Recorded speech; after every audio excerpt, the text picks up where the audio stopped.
এবং এই টেম্পারেচার আরও বাড়বে মুভিং ফরওয়ার্ড। ওটা হবে baby food, Nestle will get impacted. আপনারা FMCG-তে এই Mariko, Reckitt Benckiser, Unilever will get impacted. আপনারা দেখবেন effective tax rate for all these companies have moved up. So honestly, compliant কোম্পানির উপর tax বাড়েন, and that's the point যেটা নাসির যে বললেন, hunting in the zoo. So আপনাদের একটা ইংরেজি পেপারে আমি একটা বলি, একটা পড়েছিলাম আমি, and I think that was the best expression that when we translate rhetorics to reform, that's when we'll see change. আপনি বুঝতে পারছেন আমার ইয়েটা, বুঝতে পারবেন আমি পেপারটা বলবো না, but I thought it was a wonderful articulation. কারণ আমি হয়তো মনে একটা বলি, কিন্তু অ্যাকচুয়াল এক্সিকিউশন যদি না করি, আর ফান্ডামেন্টালি যেটা আমি অবশ্যই বলেছিলাম যে এই পুরো জিনিসটা, কারণ ট্যাক্স বাড়বে, বাট রিয়ালিটি হচ্ছে কি আমাদের তো কালেক্ট করতে হবে। এটা ইন্ডিয়ান চেয়ারম্যানের কথা হচ্ছে উনিও আন্ডার বাড়তে হবে, কিন্তু কোয়েশ্চেন হচ্ছে আমার এখানে আপনি একটু বলেন যে আমরা কীভাবে ট্যাক্স রেট বাড়াচ্ছি। Do we have any idea on the budget? No. In fact, I can give you main examples, the tax net baranor, concrete example like. Second is, in fact, the effective measure আছে সেটা employment is getting at risk.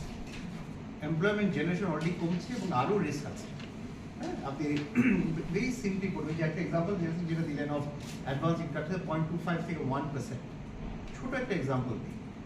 হ্যাঁ, যে এটা হচ্ছে আমাদের let's আমি আমার Unilever একটা এক্সাম্পল দিই, আমার 125টা ডিস্ট্রিবিউটর আছে, একটা কোম্পানি কিন্তু 125টা ডিস্ট্রিবিউটর, একই জিনিস নেসলেরও আছে, ম্যারিকোরও আছে, বার্জারও আছে, আমাদের ম্যানুফ্যাকচারিং কোম্পানি।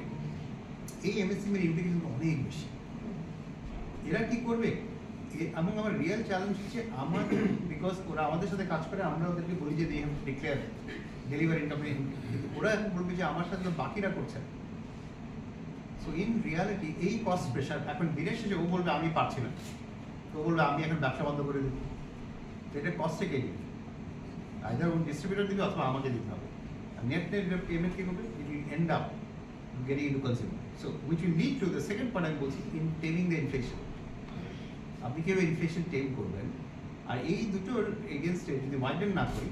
আর একটা ফান্ডামেন্টাল পয়েন্ট যেটা আমি এর আগেও দেখেছি আমি কথা বলতে, আমাদের অপারেটিং এক্সপেন্ডিচার যদি আমরা না করি, আপনার এই budget is not a growth budget, ফাইন্যান্সে নিজে বলছে, আপনার গ্রোথ বাজেট যদি না করে, আপনার ওভারহেড কস্ট যদি বাড়তে থাকে, this will have a vicious cycle.